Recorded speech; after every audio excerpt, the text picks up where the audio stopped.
Three, okay, and we are live. Welcome, everybody. So, this is a very special episode of the AMA. We have very special guests with us today. Seb from the Sandbox. Hi, everyone. Hi, Seb. It's a pleasure to be here. Yeah, it's a pleasure to have you, mate. How are you today? Well, very good, very good. Mm-hmm. It's a great day. It's already 2 weeks since we launched the alpha season 3 of the Sandbox. Wow. A lot of very positive feedback from the community, a lot of excitement as we start unveiling some of the various experiences that are part of this season, more than 98. Okay. So tell us more about the Sandbox. So what is the Sandbox and how did you get the idea of the Sandbox? So the Sandbox is, right now, it's this virtual world, decentralized, where anyone can make 3D content and game experiences and truly own them, use them the way they want with our no-code game maker to create experiences, but also anywhere else, sell it as well on the external marketplace, thanks to the use of blockchain technology and NFTs. Okay. We're like this part, we're building this part of the metaverse, this myriad of virtual world where anyone can access more immersive, more social, more fun type of experiences, thanks to an avatar. That's this 3D character that become their identity. Okay. So how did you get this idea of working on a Sandbox? I think if you look back, the Sandbox started in 2011 as a mobile game. Okay.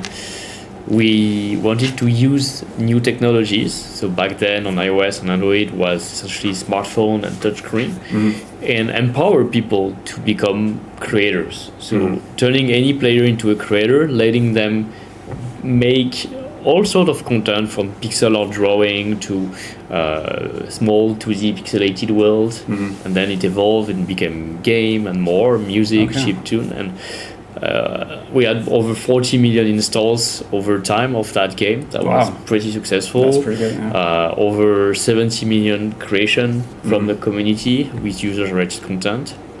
And still also one frustration, a big frustration, that our top creator over time, no matter how much they loved the game and so on, they were leaving. Like we had really no way to retain those creators beyond social recognition, social fame. Okay.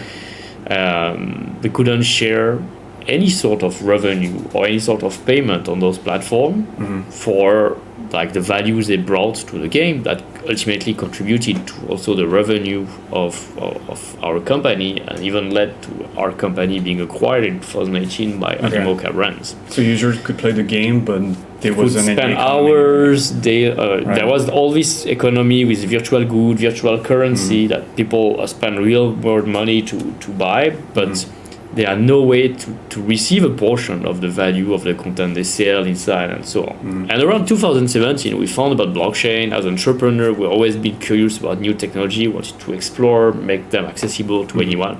And we saw the potential of NFTs with the first blockchain game back then was CryptoKitties. We saw CryptoKitties and said, those virtual cats that anyone can buy and sell and exchange to each other, what if we enable anyone, to make their own NFTs and use them with a game maker? And hence, that actually solved our problem of monetization for creators. And we combine NFTs and user-generated content and worked now on a new iteration of Sandbox, became a whole platform with a 3D editor, a marketplace, a map, a game maker, a game client, and the technology here underlying, which is blockchain and NFT, to empower those creators and players. Got it. So like the Sandbox existed before Ethereum existed, basically. Historically, I think yes. Yeah. Since we started, the Sandbox started on mobile back 2011. Yeah. Okay, interesting. And how difficult was it to connect those two worlds, right? Because you've got a game and then now you've got public blockchain. So like, how do you make those connections? I think, what contributed to the success of Sandbox is like we started from a blank slate. We didn't try to say, let's put blockchain and NFTs and cryptocurrency on top of this existing game. That wouldn't work. And we started from scratch.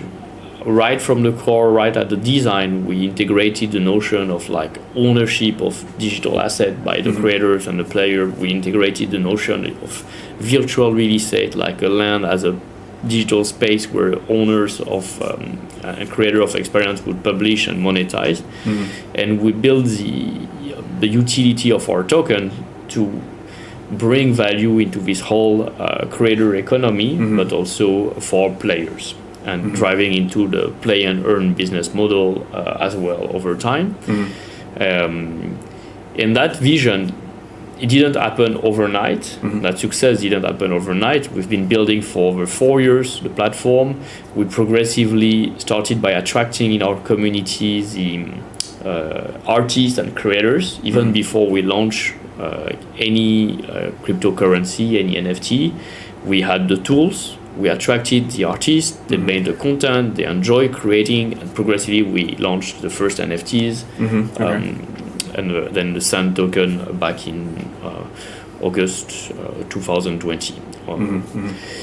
And today, Sandbox has over 4 million registered users with a wallet. We are one of the driving force that attract more users into Web3, into NFTs, into cryptocurrencies.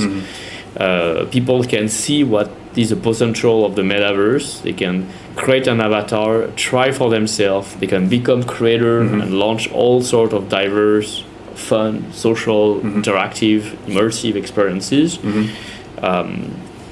And also, we have established more than 400 major partnerships involving like brands from the entertainment side with music artists such as Snoop Dogg or Steve Aoki or Sueco or Denmao, or entertainment brand, The Walking Dead, Care Bears, Pororo, Smurf. Wow. Gaming companies, Ubisoft, Atari, and of course, like leaders in the Web3 space and this new industry and Ledger. So, and that's why we're talking today, right? Absolutely. So we're going to. I'm really excited also to share more about the behind the scenes on like how we came up with the idea, why Sandbox was attractive for you as a platform, what was your intention, and what are the results after.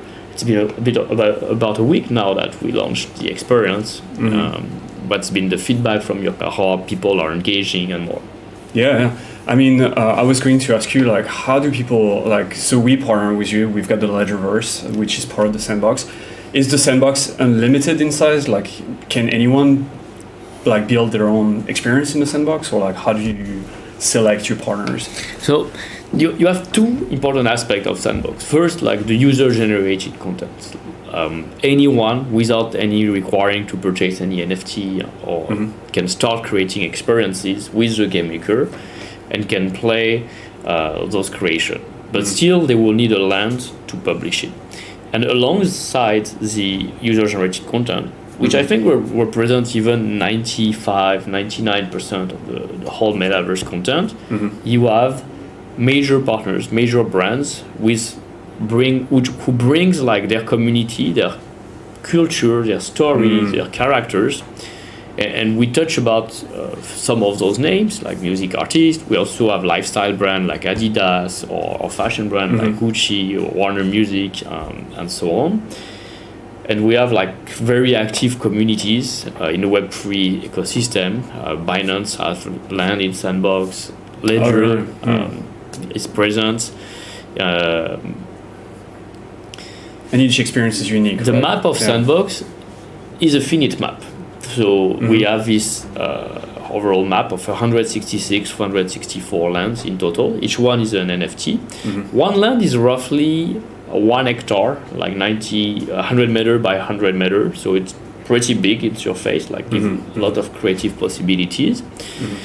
And the success of this map that we haven't fully sold out yet, we sold about 70% by releasing progressively new neighborhoods, is exactly that notion that you can put, you reinforce the notion of ownership by putting your logo on the map, and you enable your community, your fans to become your virtual neighbor in the metaverse. So suddenly there's a virtual world where you can become the neighbor of Ledger, create your experience. And people who enter the Ledgerverse with their avatar, as they move to the border of it, they could jump into this neighborland, meaning like we can create an extension of the Ledgerverse with the community in the metaverse.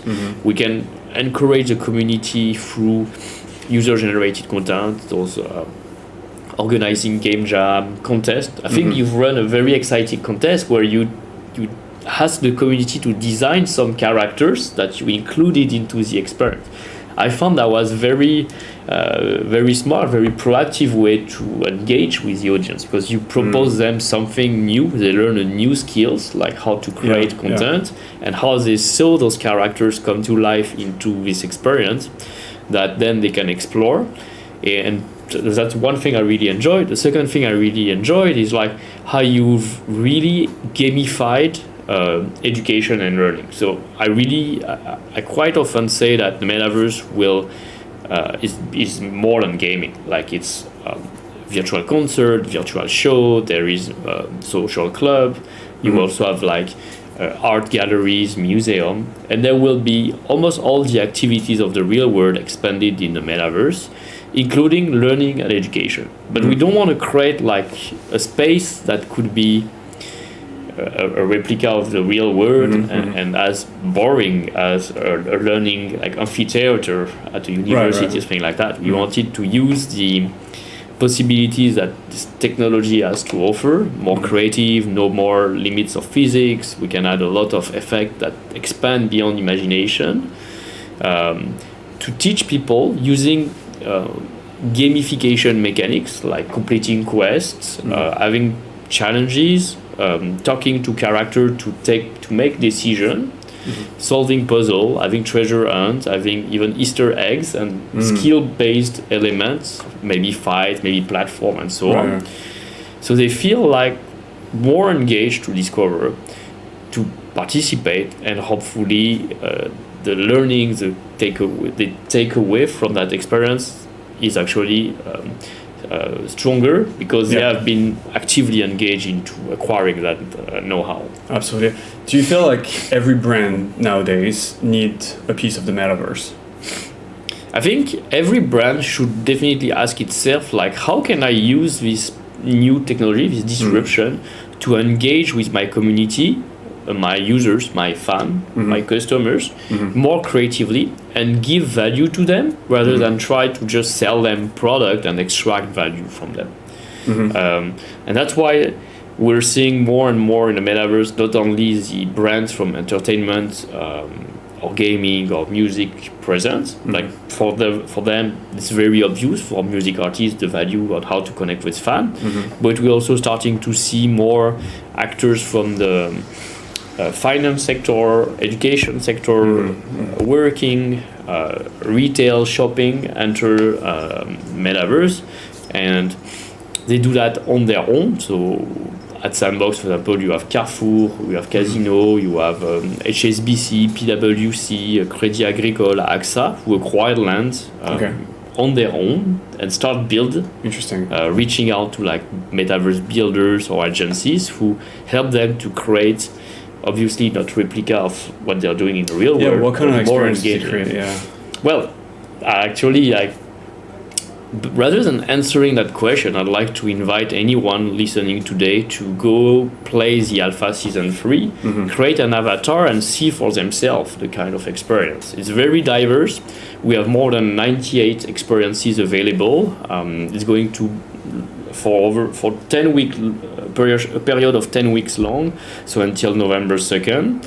And it's a great mix of content made by the community, individual creator, but also brands, with over 22 major brands unveiling for the first time their experience in the metaverse. Okay, that's very exciting. Yeah, so Ledger created its own piece of the metaverse as well, the Ledgerverse, and we decided to create a school to teach people best practices about security and how to safely navigate the metaverse and crypto in general. What do you think of education in the metaverse? Do you think that's a plus to the classical model, or like?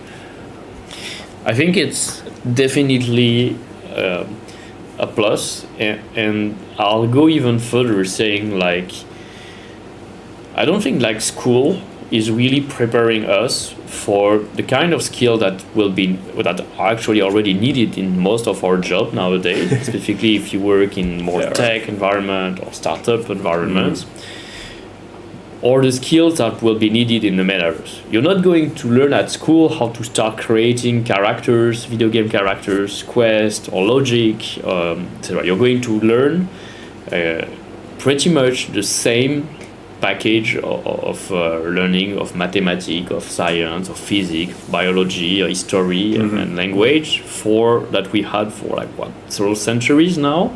It's great, but it isn't sufficient to work on 21st century tech and start and really push through kind of skills that are more related to like iterative thinking or game design or even programming. That's why we've been seeing for over 10 years or more like a lot of like application for learning how to make your own games rather at school, learning coding with games like Minecraft, etc. And video games have proven, there's a lot of actual study and research around that they are providing great set of skills around socialization, around evolving into 3D space, around like recognizing and solving puzzles faster than like just on the piece of paper.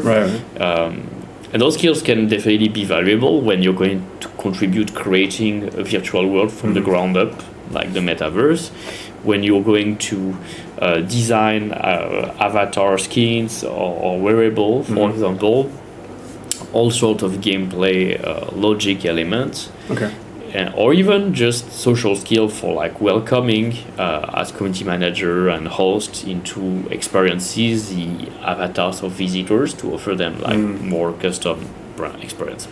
Even the simple notion of finance and mathematics is so much easier to understand when you apply it in a game. Like we gamers have been making always decision like which equipment should I buy, which skill should I upgrade on my character, and if I buy this, I use this to earn grinding, it's called, like collecting experience, choosing the skills you want to evolve, buying and selling on marketplaces, trading. All those concepts becomes very practical in video games, and the metaverse as users own digital asset of value. They could sell them, they could transfer them, they could trade them, they could even collateralize them to take crypto loans, etc.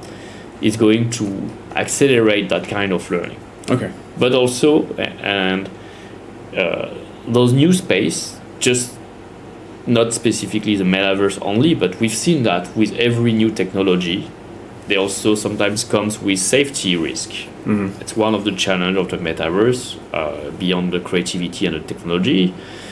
And I think that it's great that Ledger also decided to choose like how we're going to use the metaverse to actually teach and train people about the possible risk of crypto and Web3 in a very gamified manner. Yeah, absolutely. I mean, the Sandbox felt like the natural elements to, teach this kind of content and teach people how to use a ledger and how to stay safe and keep your recovery very secure.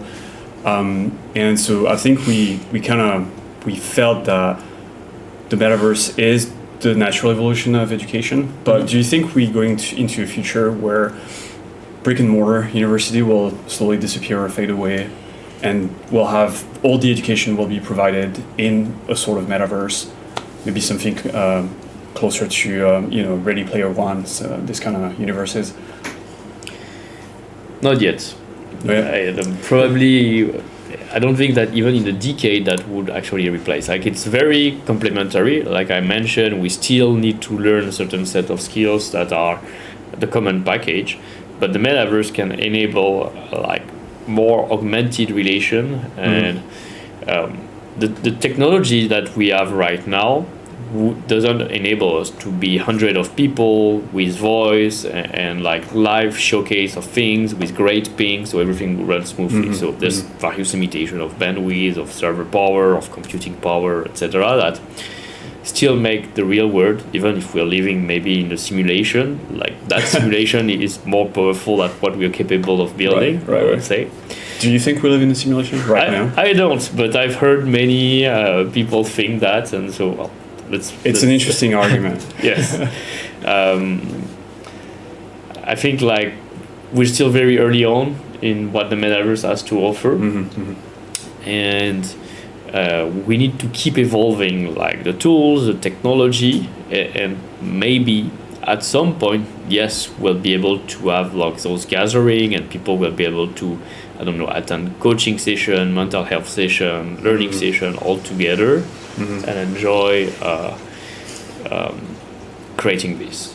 There was this recently published movie, like We Met in VR, based on VR chat, that I found quite interesting, like seeing people doing like yoga classes or meeting with that.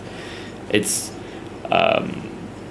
inspiring in a way, and at the same time I felt like, well, because of the VR, it is also very restricting, because you have to be that person physically and the avatar, the both at the same.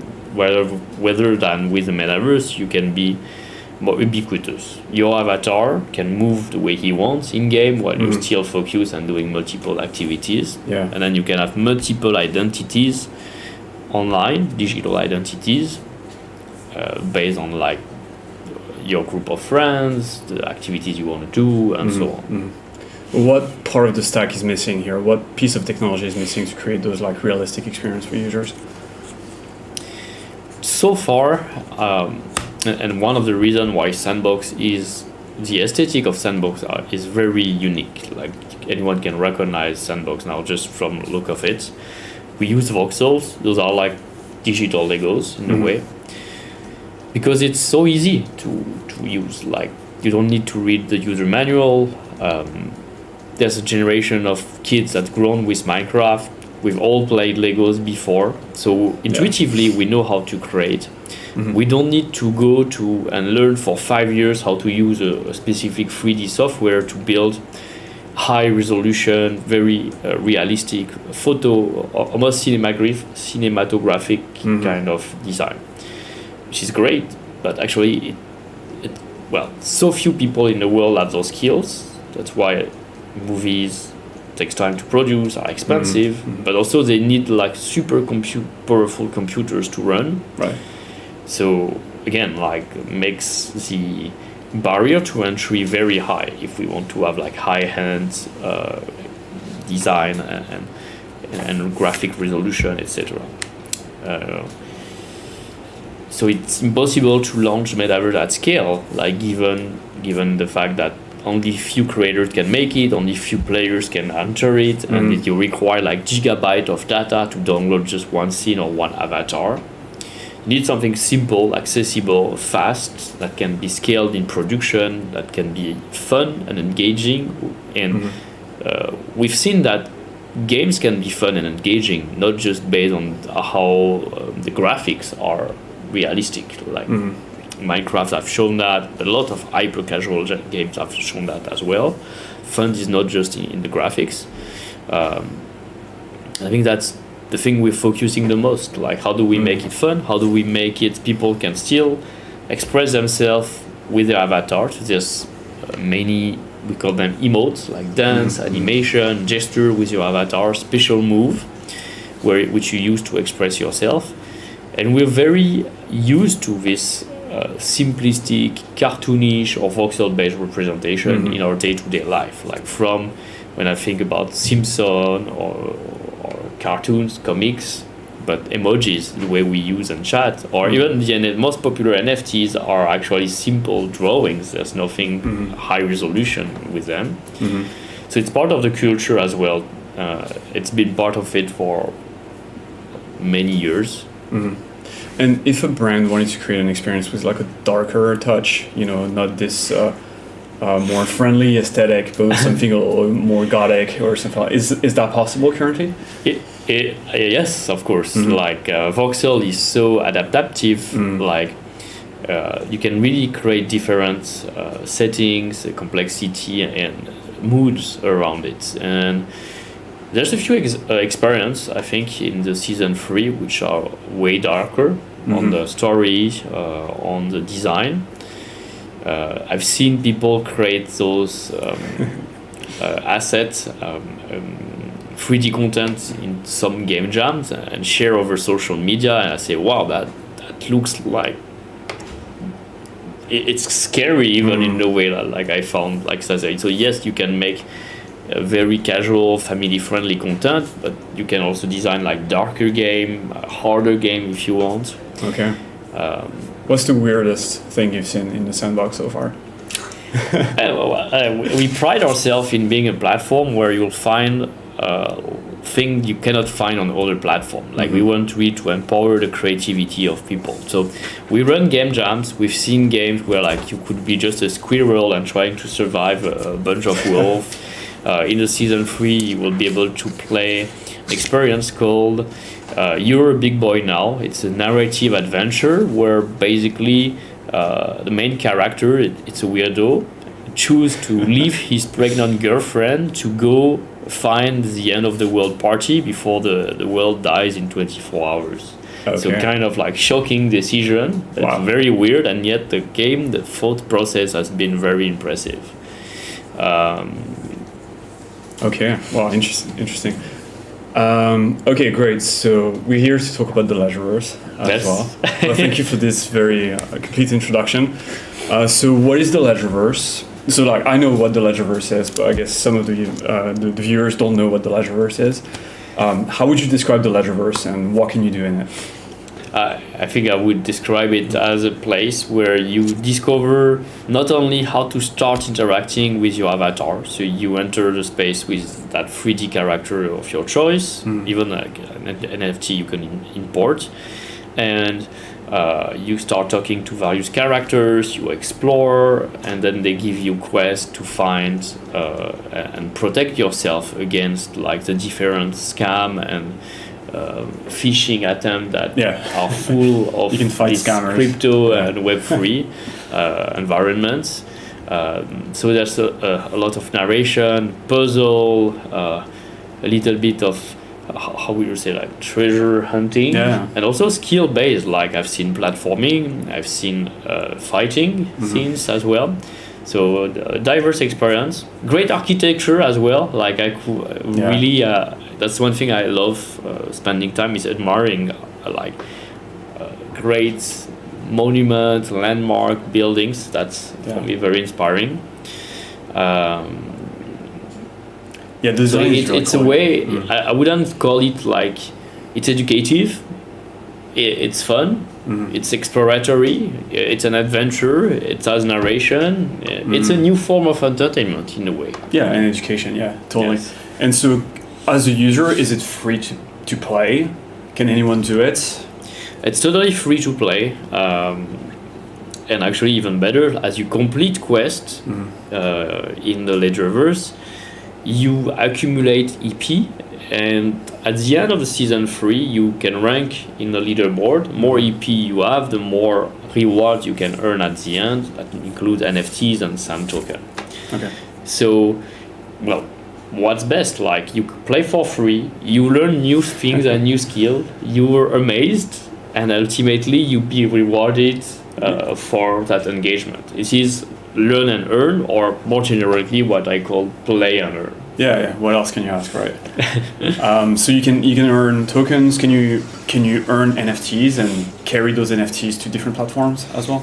That's the whole principle of what the metaverse should be: open, interoperable, meaning like any content you create or you earn as rewards is yours. You own it on your wallet, and you should be able to use it in Sandbox, but also anywhere else. And vice versa, like external NFTs that maybe you bought on the marketplace or you earn in different ways should be playable and usable in Sandbox. And we already showcased a little bit of that in the season 3. Okay. And do you have any tips for new users? Like, what should you do first, or like how do you stay safe? How do you stay safe in Sandbox? I think like my first tip is like you've discovering the metaverse for the first time, so that's your first entry, you're going to create an account at Sandbox. You're going to connect your wallet. That wallet will be like really holding your digital life online, your identity, your assets, your NFTs, your tokens. So you won't,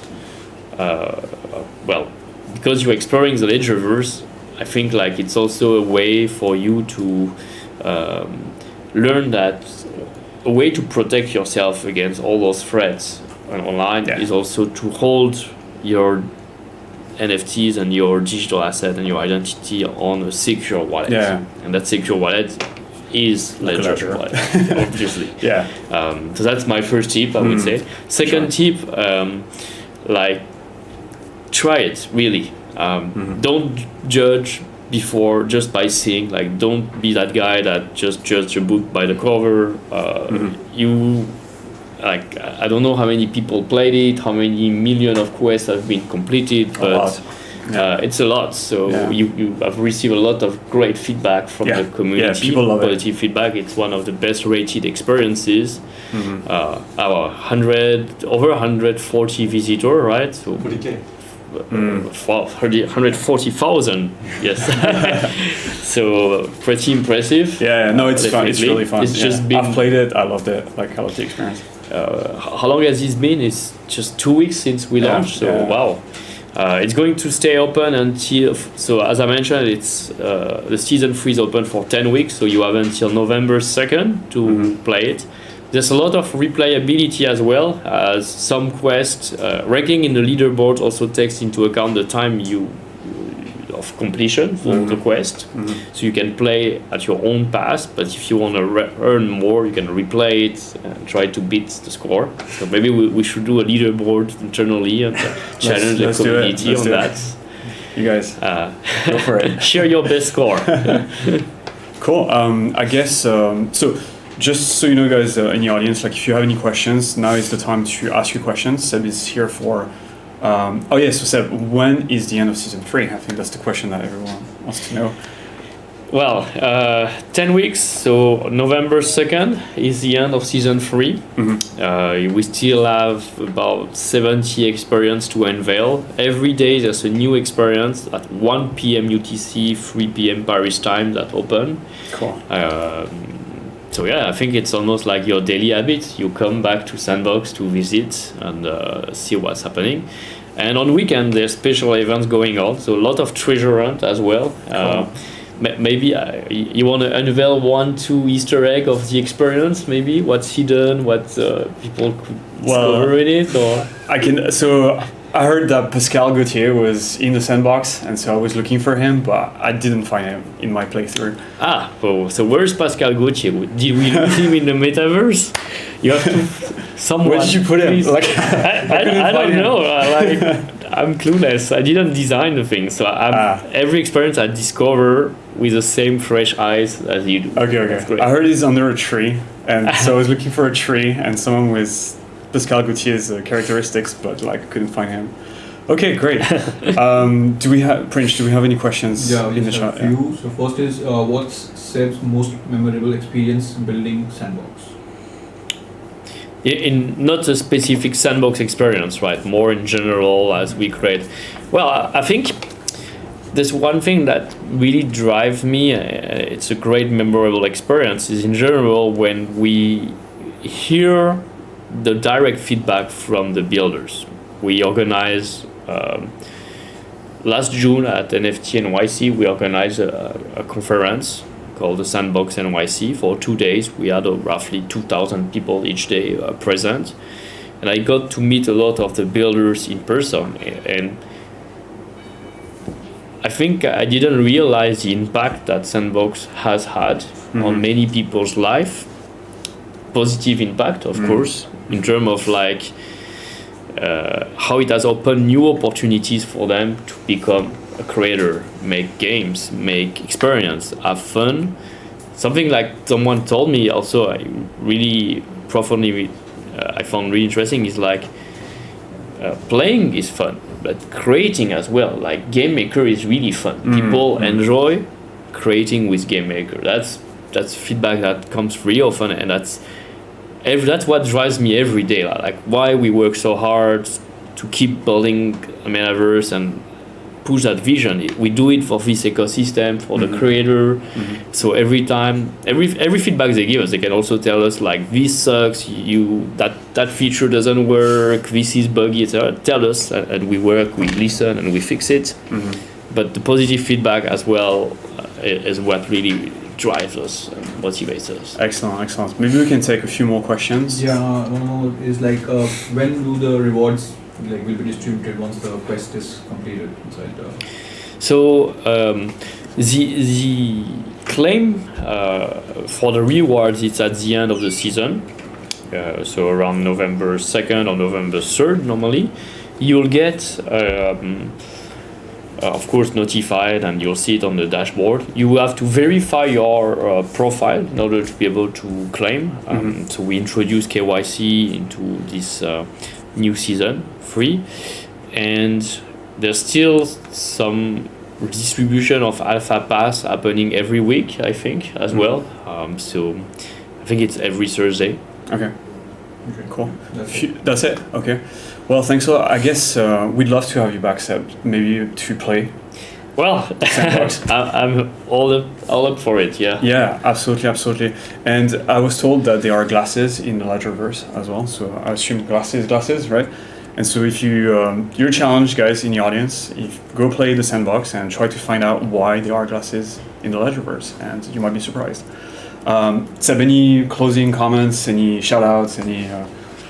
It's a pleasure to be here, to get a chance to talk about this experience. I really love working with Ledger. It's been very creative. You guys, the fact that you even involve the community into creating the character for the experience, that's really cool. So I wish to see more and more brands do the same, being as involved. I wish to see more an expansion of the Ledgerverse and more experiences as we go, new adventures. And well, I hope that the Ledger community now has been very excited by this first experience, and also will want to themselves contribute to building the metaverse and being part of it. Absolutely, and we're very happy to partner with you guys. And yep, so guys, you know what to do. Go in the Sandbox, go check out the Ledgerverse, the School of Block, and Sandbox. And thank you all for tuning in. Thank you, Prince. Thank you, Cyril. Thank you, Seb, of course. And we'll see you guys next week. Bye-bye. See you.